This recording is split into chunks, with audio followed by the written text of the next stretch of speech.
이번 주 동안에 제가 마음속에 이렇게 떠오르는 세 개의 단어가 있었는데 그게 뭐냐면 묵상하는 단어였어요. 하나님의 성실, 그 다음에 하나님의 열심, 그 다음에 하나님의 실천이었어요. 이 세 가지가 저의 한 주 동안에 조금 바쁘고 힘든 삶 속에서 큰 힘이 되어서 잠깐 나누려고 합니다. 첫 번째 이미지 한번 보여주시면 감사하겠습니다. 흔하게 우리가 성실, 그리고 열심, 실천 이렇게 얘기할 수 있지만 이게 굉장한 깊은 의미가 있습니다. 첫 번째, 하나님의 성실에 대해서 한번 묵상해 보시면 좋을 것 같아요. 하나님은 성실하신 분이시라는 거죠. 성실하다는 말은 변하지 않는다라는 거고 항상 똑같이 일관성 있게 존재하신다라는 의미를 가지고 있어요. 하나님은 환경을 창조하신 분이고 환경의 지배를 받지 않으시는 분입니다. 그러니까 하나님은 어느 누구에게도 영향을 받으시는 분이 아니세요. 그러니까 하나님은 환경 때문에 그 성실하심이 멈추거나 영향받지 않으시는 분. 그래서 우리는 하나님을 신뢰할 수 있습니다. 오히려 환경에 영향을 주시면 주셨지 환경 때문에 흔들리지 않으시는 분이에요. 그러면 하나님의 성품을 닮은 그리스도인이라면 이 성실함, 신실함이 하나님을 닮은 모습이라는 거죠. 사실 오늘 아침에 교회 가기가 힘들었어요. 오늘 몸 상태가 너무 이번 주 내내 아프기도 했고 오늘 특별히 더 몸이 안 좋아서 잠깐 그런 생각을 했어요. 오늘 진짜 교회 안 갈까? 교회 가지 말까? 누군가 하겠지. 그런 생각이 잠깐 들었었어요. 그런데 그래도 감사한 것이 뭐냐면 처음 인격적으로 주님을 만난 그 20살 이후로 주일 예배를 제가 그래도 손가락에 꼽을 만큼 정말 어쩔 수 없는 아파서 막 정신이 없을 때 빼고는 그래도 저는 주일 예배를 드리러 오게 됐던 것 같아요. 근데 이것은 저의 성실이 아닙니다. 저는 성실한 사람이 아니거든요. 저는 고등학교를 겨우 졸업했어요. 출석 일수가 모자라서 졸업을 못할 뻔했거든요. 저는 성실하지 않았어요. 학교를 대충 다녔고 조금만 뭔 일 있으면 그냥 안 갔어요. 학교를. 그러면 그 다음날 가면 선생님한테 맞으니까 또 안 가. 그 며칠, 일주일치를 몰아서 맞고 그렇게 했었어요. 그래서 항상 출석 일수가 모자랐었습니다. 그래서 저는 명동에서 고등학교 때 알바를 했거든요. 명동에 가장 가운데 유명한 화장품집이 있어요. 지금은 없어졌지만 거기에서 항상 제가 한가운데서 사람들을 불러 모으는 역할을 했었거든요. 그래서 그냥 학교를 안 가고 바로 명동으로 출근해서 거기서 아르바이트하고 놀고 다음날 PC방에서 밤새고 또 학교 안 가고 계속 이런 삶을 많이 했던 것 같습니다. 저는 성실하지 않아요.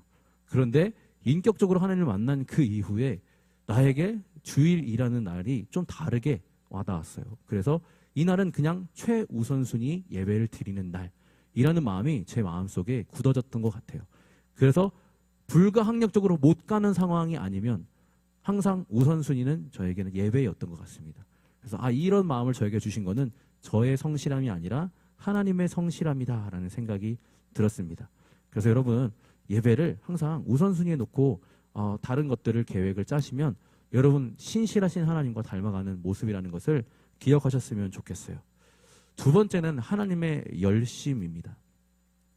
하나님은 1초도 쉬지 않고 계속 일을 하고 계시는 분이세요. 하나님은 열심이 특심이신 분입니다. 그래서 우리는 하나님이 일하시지 않는가라는 의문을 가질 필요가 없습니다. 지금 내 일이 풀리지 않는다고 생각할 필요도 없어요. 하나님은 항상 끊임없이 1초도 쉬지 않고 일하고 계시다라는 거죠. 하나님의 열심을 우리가 신뢰한다면 지금도 무언가 일하고 계시겠구나. 내 일이 풀리지 않는 것 또한 하나님이 일하고 계시다는 어떤 증거이구나. 기다리시면 되는 거죠. 그래서 하나님은 열심이신 분입니다. 세 번째는 하나님의 실천이에요. 하나님의 프락시스. 하나님의 실천. 하나님은 말만 하시는 분이 아니라 반드시 행동으로 옮기시는 분입니다. 그 말씀을 하신 말을 100% 실천하시는 분이에요. 한 번 하신 말씀은 반드시 이루십니다. 우리도 실천 없는 신앙이 죽은 신앙이라고 이야기하잖아요. 하나님이 만약 성부 하나님께서 인간을 지었는데 인간이 죄 가운데 빠져 멸망하게 되었는데 참 안타깝다 말만 하신다면 우리는 하나님의 실천을 믿을 수 없을 거예요. 근데 하나님은 마음을 뜻을 정하시고 이 땅에 직접 예수 그리스도라는 이름으로 내려오셔서 그리고 행하신 다음에 거기서 멈추지 않으시고 성령으로 지금 우리 마음에 들어오셔서 지금도 끊임없이 예수님이 누구인지 증거하고 계시다는 거죠. 하나님은 끊임없이 실천하고 계시다는 거예요. 그래서 우리도 실천을 해야 됩니다. 행함이 없는 사변적인 신앙, 성경책에 써 있는 것들을 우리가 달달 외우는 그런 신앙이 아니라 실천하고 실행하는 신앙이 될 때 그 실행이 진짜 그 믿음이 진짜 믿음이 되는 거라는 겁니다. 우리 야고보서 2장 15절부터 17절을 한번 같이 보면 이렇게 기록되어 있습니다. 만일 형제나 자매가 헐벗고 일용할 양식이 없대요. 그런 사람 우리가 봤어요. 그런데 너희 중에 누구든지 그에게 이르되 평안히 가라, 추우니까 덥게 하라, 배고프니까 배부르게 하라 하며 말로만 하고 실제로 그 사람이 따뜻해질 수 있고 배부르게 먹을 수 있는 양식을 주지 않는다면 무슨 유익이 있으리요? 이와 같이 행함이 없는 믿음은 그 자체가 죽은 것이라 라고 얘기했어요. 그러니까 우리 주변에 있는 사람들을 공감해 주는 것도 중요하지만 그 공감에서 우리는 한 걸음 더 나아가서 하나님의 실천을 실행하셔야 됩니다. 그것이 세계를 향해서 선교하시는 하나님하고도 연결돼요. 미시오 데이라고 해요. 하나님은 끊임없이 세계를 향해서 나가십니다. 아직도 이 땅 가운데 복음을 듣지 못해서 멸망하고 괴로워하는 자들이 많이 있습니다. 하나님은 그들을 향해서 끊임없이 나아가길 원하시고 우리를 보내기 원하세요. 그래서 여러분들 하나님의 실천을 본받아서 실행하시면 좋을 것 같습니다. 우리의 믿음은 죽어있는 믿음이 아니기 때문이죠. 그 다음에 또 하나의 묵상이 있었는데 그게 뭐냐면 삼위일체 하나님에 대해서 묵상을 하게 됐어요. 여러분 삼위일체 하나님, 그러니까 하나님이 나타나셨잖아요. 모세에게 나타나셨잖아요. 나는 나다. I am who I am. 이렇게 자기를 소개하셨어요. 하나님이. 그래서 모세는 그분을 창조주 하나님으로 믿었고 모세가 하나님의 감동 가운데 창세기를 기록하면서 태초에 하나님이 천지를 창조하셨다. 첫째 날에는 이것을 창조하시고 하나님이 모든 것의 창조자이다라고 기록을 했습니다. 그렇게 창조주 하나님을 모세는 만나게 됐어요. 그런데 그로부터 수천 년이 지나 내가 육화한 신이다라고 예수 그리스도라는 분이 이 땅에 오신 거예요. 그러니까 모세의 기록을 따라서 살아계신 하나님, 창조주 하나님을 믿었던 사람들이 하나님을 믿는데 예수님도 하나님이라고 하니까 도대체 누가 하나님이야? 라는 의문에 빠지게 된 거예요. 우리는 좀 자연스럽게 믿죠? 하나님도 여호와 하나님도 하나님이고 예수님도 하나님이라고 믿지만 그 사람들에게는 이것이 약간의 헷갈리는 혼란스러운 순간이었습니다. 그래서 하나님이 다른 모양으로 나타나셨구나 라는 것을 마음에 깨닫게 되었어요. 그래서 이렇게 결정합니다. 예수 그리스도는 창조주 하나님 본체이시다. 그리고 그 하나님이 이 땅에 내려오신 모습이시다. 그러니까 예수는 똑같이 하나님이시다라고 믿게 되었습니다. 그리고 그 예수님이 십자가를 지시고 죽으시고 3일 만에 부활하시고 40일 동안 제자들과 함께 계신 다음에 하늘로 올라가셨어요. 그러고 나서 제자들이 예수님의 올라가심을 보고 멍하니 서 있지 않고 모여서 기도하기 시작했습니다. 그럴 때 하나님의 또 다른 모습으로 한 분이 나타나셨어요. 그걸 우리는 성령님이라고 이야기합니다. 성령님이 제자들의 영혼 속에, 마음 속에 들어오시는 사건이 일어납니다. 그러니 이분은 누구인가? 라는 의문이 생길 수밖에 없었겠죠. 창조주 하나님, 그리고 이 땅에 내려오셔서 우리를 구원하신 예수 그리스도, 그리고 그분의 승천 이후에 우리에게 지금 내 마음에 들어오신 하나님은 누구인가라는 생각이 들기 시작했습니다. 그래서 하나님 도대체 어떤 분이십니까? 라고 묻고 또 물었어요. 그것이 우리 교회사의 고민의 흔적입니다. 그리고 신실한 많은 교회사의 우리 믿음의 선배들이 하나님을 깨닫게 되어서 이렇게 결정을 하게 됩니다. 하나님은 삼위일체 하나님이시다. 성부 하나님은 뜻을 정하시고 성자 예수님이 그 뜻을 이루기 위해서 이 땅에 내려오셨고 그 뜻을 우리에게 이루어지게 하기 위해서 지금 내 안에 들어오셨다. 그래서 성부 하나님, 성자 예수님, 성령 하나님이 하나님 한 분이시다라는 거죠. 그런데 차별성을 확실하게 두고 계시다라는 거예요. 그래서 우리가 이거를 되게 신기한, 신비로운 모습으로만 볼 수가 있어요. 여기서 좀 중요하게 봐야 될 게 뭐냐면 성부 하나님과 성자 예수님과 성령님의 관계가 서로 다른 사역을 하고 계신데 서로 사랑하신다라는 거예요. 서로 사랑으로 한 공동체를 이루고 계시다. 그래서 여러분 하나님도 공동체입니다. 그러니까 우리는 혼자 신앙생활을 할 수가 없게 창조받았어요. 하나님의 형상을 따라 우리가 지음받았다고 했잖아요. 그러니까 여러분들도 혼자서는 안 돼요. 하나님도 예수 그리스도 성령 하나님과 사랑의 공동체를 이루면서 이 땅에 선하신 뜻을 이루어 가시는 분이에요. 우리도 마찬가지입니다. 우리도 혼자서는 안 돼요. 그렇게 지음 받았어요. 그러니까 우리는 서로 사랑으로 하나 되어서 선하신 뜻을 계속 이어가야 하는 그런 존재라는 겁니다. 그래서 하나님은 명사가 아닙니다. 끊임없이 사랑을 주고받는 역동적인 동사예요. 하나님이 서로의 다름을 그대로 인정하면서도 사랑으로 통일되신 것처럼 우리 공동체도 그러하며 하나님과 우리의 관계도 그렇습니다. 삼위일체 하나님이 지금도 일하고 계시지만 구약 시대를 성부 하나님의 시대로 구분해 본다면 신약 시대는 예수님이 활동하시던 시대, 그 이후 지금까지는 성령님이 활동하시는 시대예요. 자, 여기서 중요한 게 뭐겠어요? 지금 그러면 어떤 시대냐? 삼위일체 하나님은 항상 일하고 계세요. 하지만 주요 사역을 하시는 분이 삼위 하나님 중 성령님이시라는 거예요. 그러니까 지금 현재 우리는 성령님께 집중해야 돼요. 자, 우리가 만약에 2000년 전에 이스라엘의 유대 땅에 태어났다면 예수님에게 집중해야 돼요. 이 땅에 실제로 눈앞에 나타난 하나님 예수, 나사렛 출신 예수에게 집중해야 되겠죠. 그리고 그 예수를 알아본 사람들은 그를 구주로 믿었어요. 알아보지 못한 사람들은 그를 핍박했어요. 그때가 예수 그리스도의 시대입니다. 지금은 성령의 시대라고 볼 수 있어요. 지금 성령님을 마음에 모시고 성령님과 동행하고 성령님이 어떤 분이신지 아는 사람들과 성령님과 성령 아예 관련 없이 그냥 구약의 하나님에 머물러 있는 사람과는 차이가 크다라는 거죠. 예수를 알아보지 못했던 그때의 사람들과 성령님이 누구인지 알지 못하는 지금의 우리들이 같은 모습일 수 있다는 거예요. 그러니까 지금 우리는 성령님이 누구인지 명확하게 알고 그분과 교통하고 그분이 지금 어떤 일을 하고 계신지 그분과 함께 걸어가야 되는 존재라는 겁니다. 그러니까 성령님은 너무 중요한 거예요.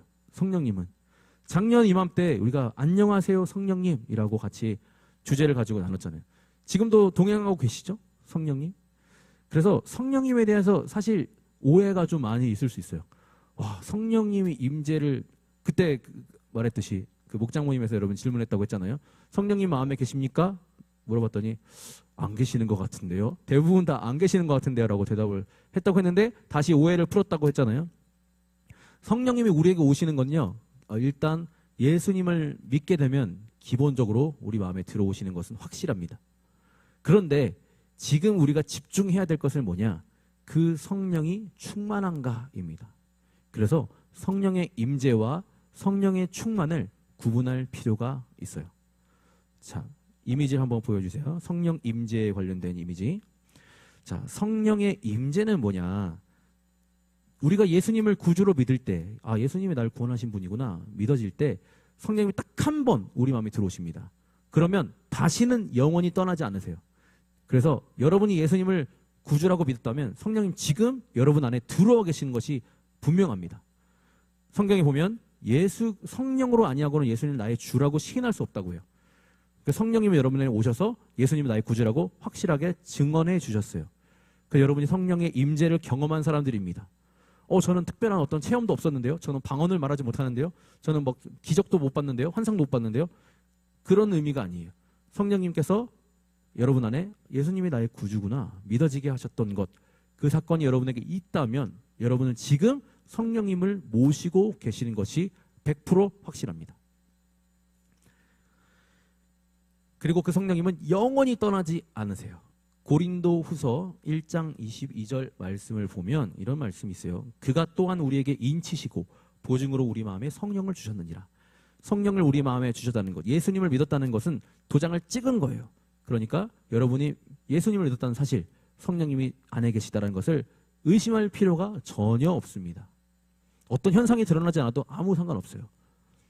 그 다음에 고린도전서 12장 3절은 그러므로 내가 너에게 알리노니 하나님의 영, 성령이죠. 성령으로 말하는 자는 누구든지 예수를 저주할 자라 하지 아니하고 성령으로 아니하고는 누구든지 예수를 주시라 할 수 없느니라. 성령을 통해서만 예수님이 나의 구주라고 우리가 찬양할 때 여러분 안에 부딪힘이 있다면 예수님이 나의 구주라고 찬양할 때 나는 아닌 것 같은데? 그게 누군데? 그게 나의 무슨 구주야? 나의 하나님이야? 창조주야? 라고 믿어지지 않는다면 성령님이 계시지 않은 거예요. 그러나 여러분이 이것을 고백하는 일에 있어서 자연스럽다면 성령님은 여러분 안에 계신 겁니다. 그런데 중요한 것은 성령 충만은 무엇이냐라는 거죠. 그 다음 페이지 보여주세요. 성령 충만. 자, 성령 충만은 이미 내 안에 거주하고 계시는 이 성령님이 나의 지정의, 지성, 감성, 의지, 그리고 나의 삶의 모든 영역을 온전히 다스리게 되시는 상태를 말합니다.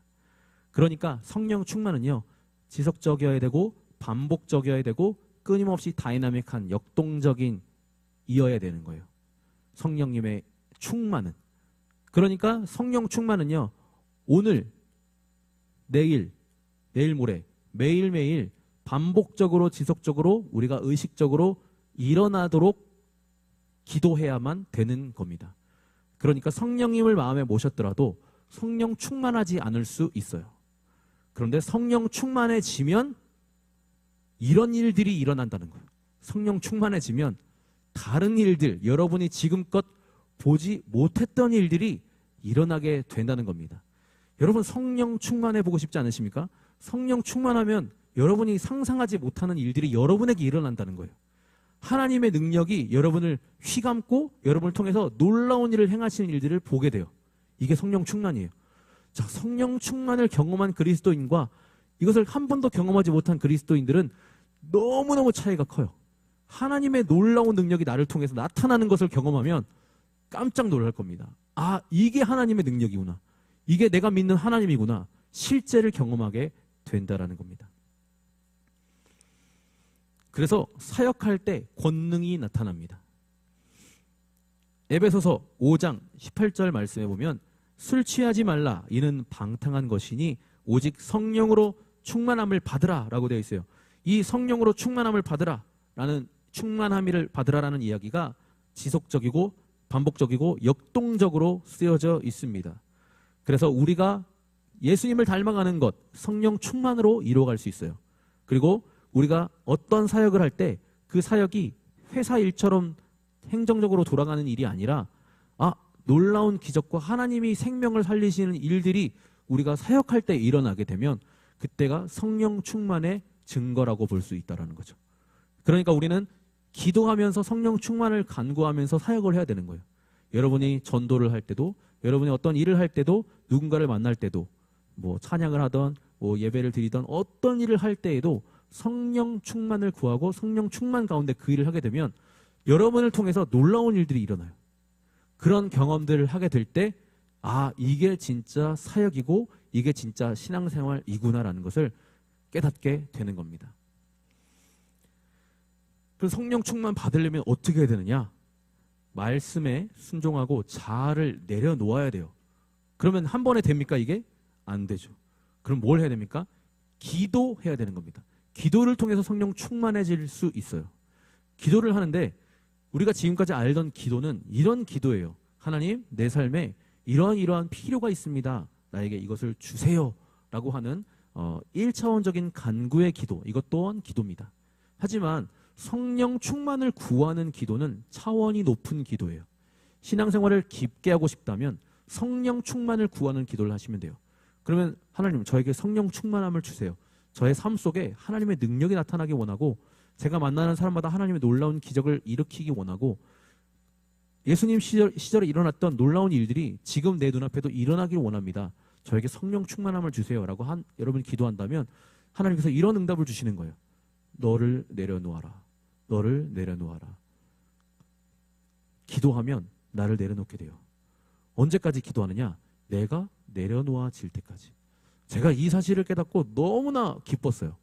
성령 충만을 받을 수 있는 비결을 얻은 거잖아요. 저는 바로 실천했습니다. 그래서 오랜 시간 기도를 할 생각은 없었어요. 내가 내려놓아질 때까지 한번 기도해보자라는 마음을 먹었어요. 그리고 기도하고 또 기도하고 또 기도했어요. 그런데 잘 내려놓아지지 않고 계속 잡생각도 많이 들고 이게 될까? 이게 맞는 건가? 그런 의심도 계속 들었어요. 하지만 분명히 그렇게 될 거라고 계속 믿음으로 밀어붙였어요. 그리고 나서 성령 충만을 입게 됐어요. 그러고 나니까 내 삶에서 일어나지 못할 놀라운 기적의 간증들이 정말 많습니다. 그런 일들이 일어날 때를 보면 항상 제가 성령 충만했을 때예요.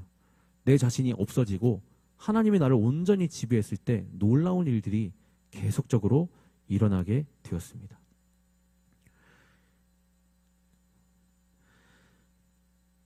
우리가 수련회를 가야 되는 이유도 여기 있어요. 수련회를 가라고 여러분에게 막 압박을 넣는 건 아닙니다. 여러분 환경이 되셨으면 좋겠어요. 꼭 같이 갔으면 좋겠어요. 수련회를 가면 뭘 할 수 있느냐? 내가 내려놓아질 때까지 기도할 수 있습니다. 여기서는 사실 우리가 뭐 5분 정도 기도하잖아요. 근데 내려놓아지려고 기미가 보일랑 말랑 할 때 예배가 끝나요. 그렇게 오랜 시간 기도할 수 없어요. 하지만 수련회를 가면 그냥 다 내려놓고 하나님과 나와 하나님 내가 나를 내려놓겠습니다. 나의 자아를 내려놓겠습니다. 나를 지배하여 주시옵소서. 내 삶에 하나님의 놀라우신 능력이 나타났으면 좋겠습니다. 그렇게 기도하고 내가 그동안 내 힘으로 끊을 수 없었던 일들, 내 힘으로 할 수 없었던 일들을 하기를 원합니다. 라고 기도할 수 있습니다. 요한복음 14장 12절을 한번 띄워주시면 감사하겠습니다. 이 말씀이 정말 귀한 말씀이에요. 우리 같이 읽어보겠습니다. 내가 진실로 진실로 너희에게 이르노니 내가 하는 일을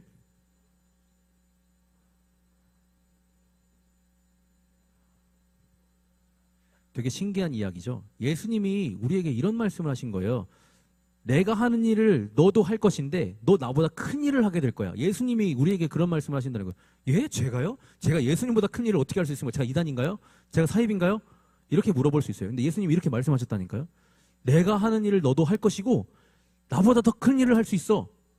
그 다음에 뭐라고 말씀해요? 이는 내가 아버지께로 가기 때문이야. 무슨 말이에요?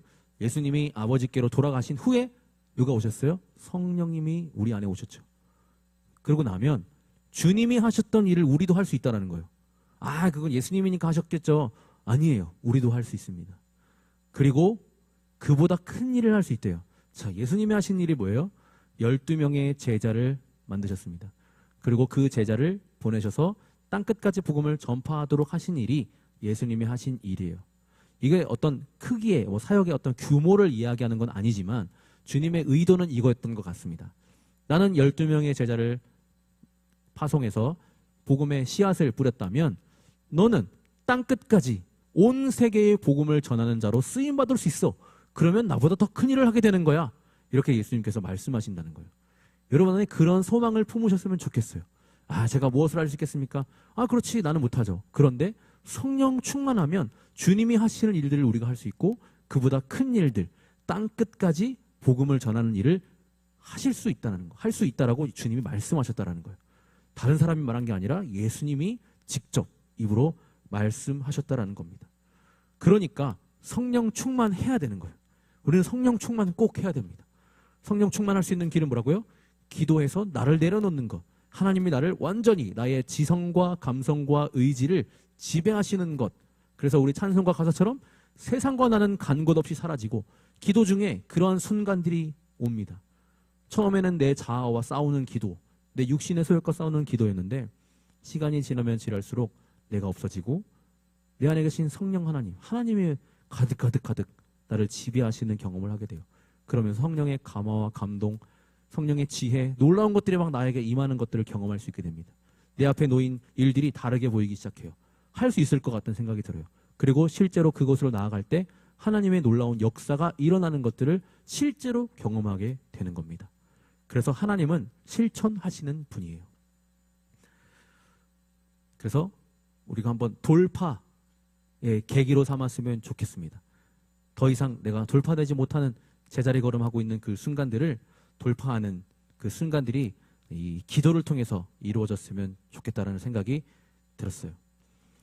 성령의 임재는 나라는 집을 성령님이 부동산 등기 이전을 하시고 금액을 치르고 구입하셔서 소유권을 가지신 것까지는 성령의 임재라고 할 수 있어요. 아, 나는 주님의 것입니다. 그 다음에 성령 충만은 집주인, 그 부동산을 사신 그 집주인이신 성령님이 집에 들어오시는 거예요. 집에 들어오셔가지고 나는 집주인이 아니거든요. 비켜봐. 안방, 건너방, 화장실 다 돌아다니시면서 인테리어를 다 하시고 완전히 새롭게 꾸미시고 그 집을 활용하기 시작하실 때가 성령 충만이라는 거죠. 그러니까 여러분의 마음이라는 집을 성령님께 내어드리면 더 좋을까요? 나쁠까요? 좋을 수밖에 없어요. 하나님이 우리 집의 주인 되시면 내 썩어진 인테리어, 낡아빠진 인테리어를 다 고치신다고요. 그리고 가장 값지게 나를 사용하신다라는 거죠. 주님, 나를 어디에 쓰시겠습니까? 나에게 내어놓아라. 내가 너를 사용하겠다. 너를 통해 영광을 드러내겠다. 그런 놀라운 영광스러운 그런 일들이 우리에게 일어날 수 있는데 그때가 언제냐?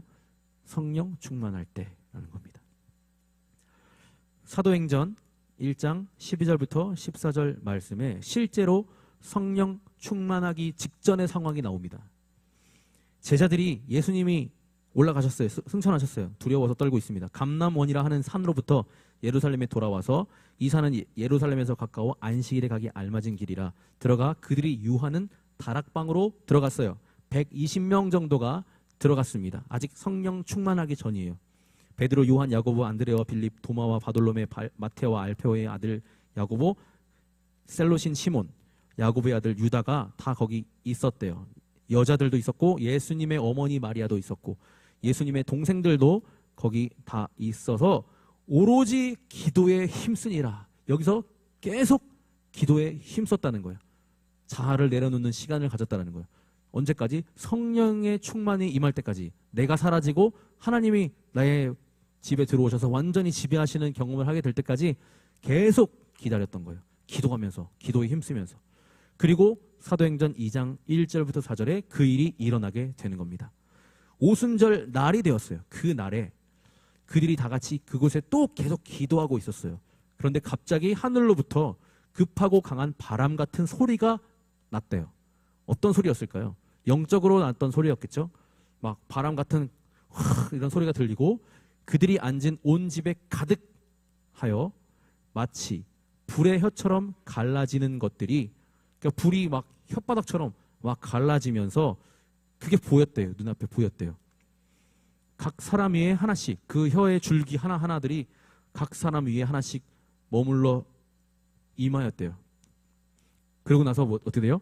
그들이 다 성령의 충만함을 받고 혓바닥이 다르게 움직이기 시작합니다. 성령의 말하게 하심을 따라 다른 언어들로 말하기를 시작하였습니다. 그리고 바로 다음 장면이 어떻게 돼요? 언어가 갑자기 바뀌니까 밖으로 뛰쳐나갔어요. 그래서 성령이 말하게 하심을 따라 언어들로 말했더니 무려 17개국의 언어로 복음을 전하게 되었고 거기 있는 수많은 사람들이 예수님을 영접하는 놀라운 일이 일어난 다음에 예루살렘 교회 수천 명이 처음으로 시작하는 개척교회, 5천 명이 넘는 교인이 처음으로 시작하는 개척교회, 예루살렘 교회, 개척교회라도 말할 수 없는 대형교회부터 시작하는 그 교회가 시작되게 된 겁니다. 성령의 권능을 경험하게 된 거예요. 이 일들이 과거에만 있느냐? 절대 그렇지 않습니다. 오늘도 그 일들은 곳곳에서 일어나고 있고 우리에게도 일어날 수 있고 나에게도 일어날 수 있습니다. 우리 옆에 분들에게 이렇게 인사하겠습니다. 너에게도 일어날 수 있어. 네, 한 번 더 성령 충만합시다. 네, 오늘 로마서를 들어가야 되는데 이 이야기를 해야지 로마서를 이어갈 수 있어서 로마서는 시작도 못하고 끝나게 된 것 같습니다. 그래서 계속 이제 실제로 우리가 성령 충만을 간구하고 그런 경험들이 있으면 여러분 나와서 간증하시면 좋을 것 같아요. 제가 성령 충만을 가지고 기도했는데 정말 성령 충만을 경험했습니다. 이건 정말 그냥 실제 일어나는 일이거든요. 그래서 만약에 여러분 성령 충만을 경험하고 하나님의 권능, 하나님의 역사하심이 여러분 삶 속에 나타나게 되면 주저없이 전화 주세요. 010 네, 전화 주시면 네, 같이 간증하면 너무 좋을 것 같아요. 그런 일들이 많이 일어났으면 좋겠고, 이번 수련회 함께 가시는 분들은 네, 정말 성령 충만을 실제로 받고 돌아오는 시간이 꼭 되기를 저도 기도하고 그렇게 기대하겠습니다. 자, 같이 이 시간 찬양할 때 우리 하나님의 신실하심, 하나님의 성실하심 저도 담기를 원합니다. 우리 신실하게 진실하게 거룩하게 살게 해 주시옵소서. 우리 그렇게 찬양하겠습니다.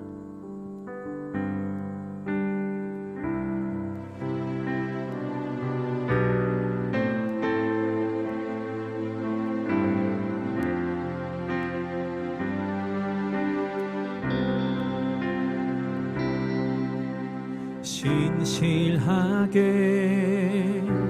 진실하게 거룩하게 살게 하소서. 신실하게 진실하게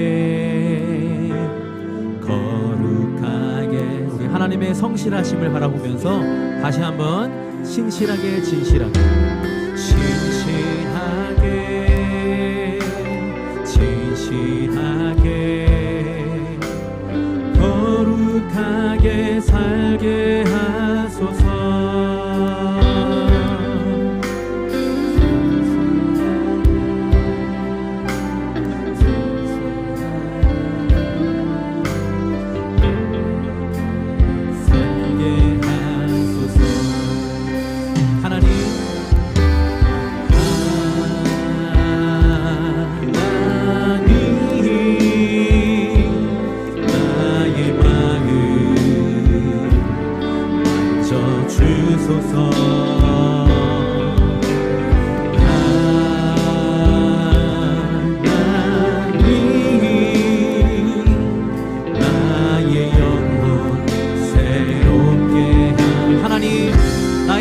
만져주소서.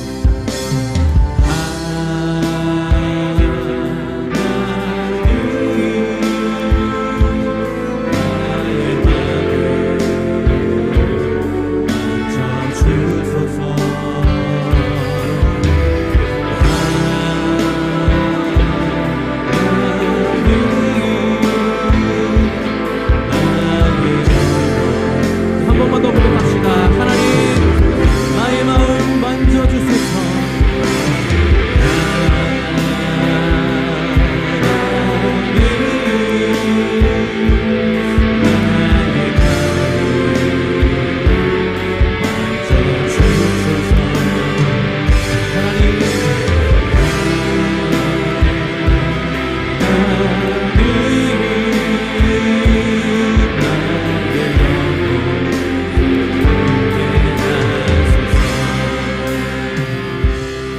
시간 우리 잠시 기도하겠습니다. 기도하실 때 하나님은 신실하신 분, 하나님은 성실하신 분입니다.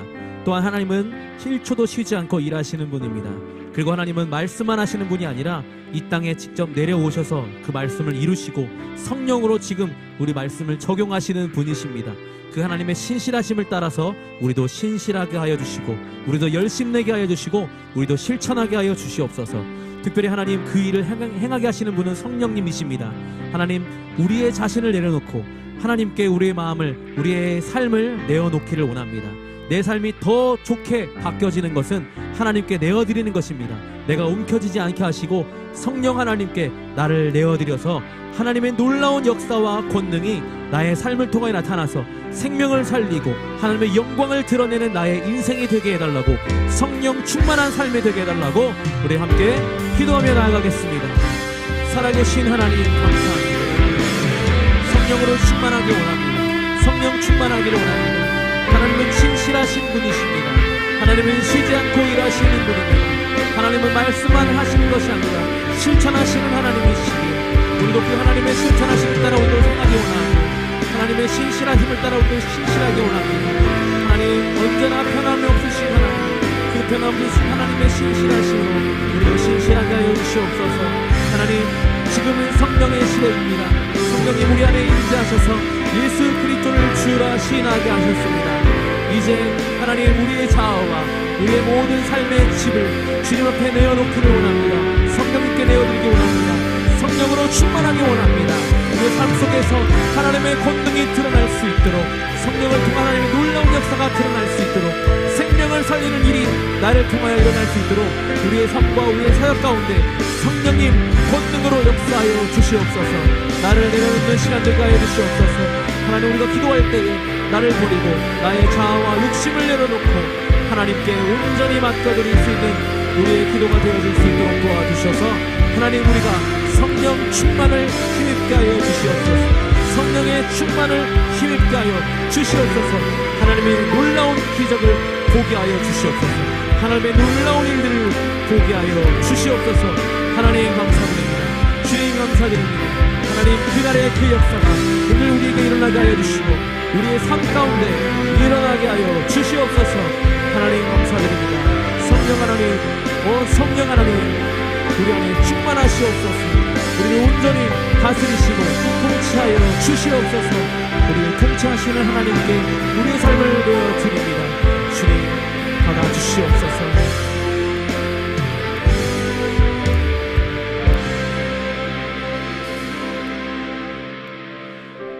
하나님, 지금은 성령님이 일하시는 시대입니다. 이 시대에 성령님을 알지 못하면 우리는 하나님과 동행할 수 없습니다. 그날 예수님을 알지 못하여 조롱하고 핍박했던 어리석은 자들이 우리의 모습이 아닌지 돌아봅니다. 지금 성령으로 이 시대 가운데 일하고 계시는 하나님, 우리 마음에 성령님의 충만함을 구합니다. 우리의 삶을 통하여 하나님은 영광을 드러내고 싶으시고 하나님의 놀라운 기적을 나타내고 싶으시고 그 권능을 드러내기를 원하시고 생명을 살리기를 원하십니다. 그런데 우리는 우리의 자아와 이 땅의 룰을 따라서 그렇게만 살아가려고 합니다. 하나님, 잠시 그것을 의심하게 하여 주시고 내려놓게 하여 주시옵소서. 나의 자아를 잠시 내려놓고 하나님의 성령이 우리 안에서 주인 되시는 것을 우리가 받아들이고 그것을 간구할 때에 성령의 충만을 입을 수 있습니다.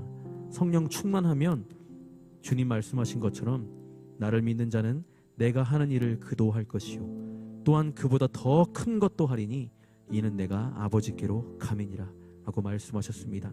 하나님, 우리의 삶을 통하여 예수님이 하신 일이 드러나게 하여 주시고 우리의 삶을 통하여 그보다 더 큰 이 땅끝까지 복음이 전파되는 놀라운 역사에 우리가 쓰임받을 수 있는 자들이 되어줄 수 있도록 성령 충만을 간구하는 우리 청년들 한 사람 한 사람이 되게 하여 주시옵소서. 그렇게 행하시고 놀라운 일들을 보게 하실 것을 우리가 기대하며 하루하루 살아가게 하여 주시옵시고 이번 수련회 가운데도 그런 놀라운 성령의 충만함의 역사가 드러나는 역사가 있게 하여 주시옵소서. 예수님의 이름으로 기도합니다. 아멘.